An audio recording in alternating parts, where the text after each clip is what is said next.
ثانیہ کربلا آج سے تقریباً 1400 سال پہلے موجودہ عراق میں کربلا کے مقام پر پیش آیا، جدھر یزید کی فوج نے حضرت محمد صلی اللہ علیہ وآلہ وسلم کے نواسے حضرت حسین رضی اللہ تعالیٰ عنہ اور ان کے اہل خانہ کو شہید کیا۔ ثانیہ کربلا قیامت تک نہیں بھلایا جا سکتا۔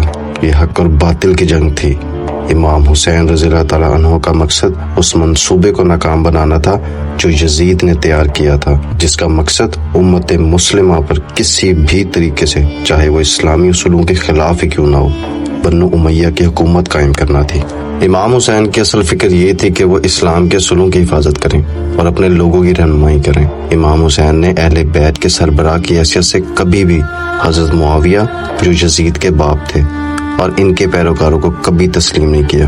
امام حسین کے سامنے حضرت علی نے حضرت معاویہ سے جنگیں لڑی تھیں اور امام حسین ان کو بہت اچھے سے جانتے تھے، مگر امام حسن نے ان سے صلح کی تاکہ مسلمانوں کا خون نہ بہے۔ امام حسن نے یہ صلح چند شرائط کے اوپر کی تھی اور معاویہ نے کچھ عرصے بعد ان شرائطوں کو مکمل طور پر ختم کر دیا تھا، توڑ دیا تھا، جس کے نتیجے میں کربلا کی زمین پہ ثانیہ کربلا پیش آیا۔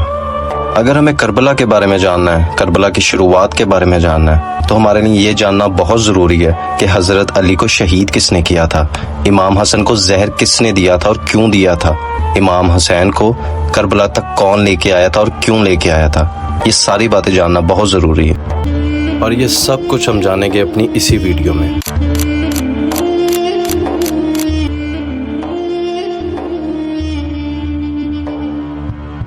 اسلام میں نبی کے انتقال کے بعد لوگ خلیفہ آنے والے نبی کو یا موجودہ نبی کو بناتے تھے، جس کی مثال ہمیں حضرت داؤد علیہ السلام سے بھی ملتی ہے کہ جیسے حضرت داؤد علیہ السلام نبی بھی تھے، اس وقت کے خلیفہ بھی تھے اور بادشاہ بھی تھے، اور ایسے ہی ان کے بعد ان کے بیٹے حضرت سلیمان علیہ السلام نبی بھی تھے، خلیفہ بھی تھے اور اس وقت کے بادشاہ بھی تھے۔ مگر حضرت محمد صلی اللہ علیہ وآلہ وسلم کو اللہ تعالیٰ نے مسلمانوں کے لیے آخری نبی بنا کر بھیجا اور ان کے بعد کوئی نبی نہیں آنا تھا۔ جیسا کہ پہلے آتے تھے کہ لوگ ان کو خلیفہ بنا دیتے تھے، مگر ان کے بعد کوئی نبی نہیں تھا اور نہ کوئی ان کی نسل سے تھا۔ حضرت محمد صلی اللہ علیہ وآلہ وسلم کے انتقال کے بعد صحابہ نے فیصلہ کیا اور حضرت ابو بکر کو پہلا خلیفہ چن لیا۔ حضرت ابو بکر کی اسلام کے لیے بہت قربانیاں ہیں۔ یہ وہ صحابی ہیں جو رسول اللہ کے ساتھ تب تھے جب تمام قریش کے قبیلے آپ صلی اللہ علیہ وآلہ وسلم کے خلاف تھے۔ حضرت ابو بکر رسول اللہ صلی اللہ علیہ وآلہ وسلم کے دوست بھی تھے اور ان کے رشتہ دار بھی تھے۔ حضرت ابو بکر نے اسلام کے لیے اپنی کئی قربانیاں دیں۔ حضرت ابو بکر مسلمانوں کے 2 سال تک خلیفہ رہے۔ حضرت ابو بکر کی وفات کے بعد خلافت حضرت عمر کے پاس گئی۔ حضرت عمر رضی اللہ تعالیٰ عنہ وہ صحابی تھے جو اپنے دور خلافت میں یہ کہا کرتے تھے کہ اگر میرے دور میں دریائے فرات کے کنارے کوئی کتا بھی بھوک سے مر گیا تو میں اس کا جواب دے ہوں۔ آپ بہت ہی عاجز اور عدل و انصاف کرنے والے صحابی تھے۔ حضرت عمر کے دور خلافت کو ایکسپینشن کا دور بھی کہتے ہیں، کیونکہ مسلمانوں نے حضرت عمر کے دور خلافت میں 2.2 ملین مائلز کا رقبہ فتح کیا تھا، جس کے بعد مسلمانوں کی حکومت عرب، مصر اور مصر سے خراساں تک تھی۔ مطلب مسلمان حضرت عمر کے دور خلافت میں دنیا کے تقریباً 60% رقبے پر حکمرانی کر رہے تھے۔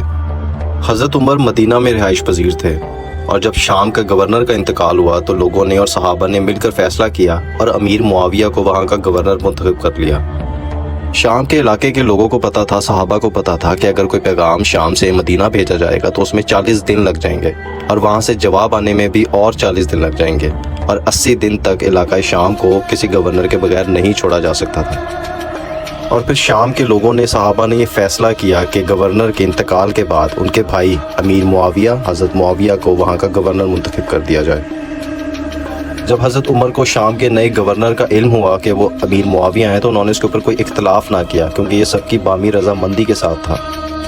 حضرت عمر مسلمانوں کے 10 سال تک خلیفہ رہے۔ اس کے بعد آپ کو فارس کے غلام نے شہید کر دیا تھا۔ حضرت عمر کی شہادت کے بعد اسلام میں فتنوں کا آغاز شروع ہو گیا تھا۔ حضرت عمر نے اپنی وفات سے پہلے 6 رکنی کمیٹی قائم کی تھی جس نے اگلا خلیفہ بنانا تھا، اور انہی 6 افراد، انہی 6 صحابہ نے حضرت عثمان کو اگلا خلیفہ منتخب کیا۔ حضرت عثمان رسول اللہ کے داماد بھی تھے اور رسول اللہ کے بہترین ساتھیوں میں سے بھی تھے۔ آپ صلی اللہ علیہ وسلم نے اپنی 2 بیٹیوں کی شادی حضرت عثمان کے ساتھ کی تھی۔ حضرت عثمان نے 12 سال خلافت کی۔ رسول اللہ نے عثمان غنی کو 3 جگہ پہ جنت کی بشارت دی تھی۔ ایک دفعہ مسجد نبوی کے لیے جب آپ نے اپنی زمین دی،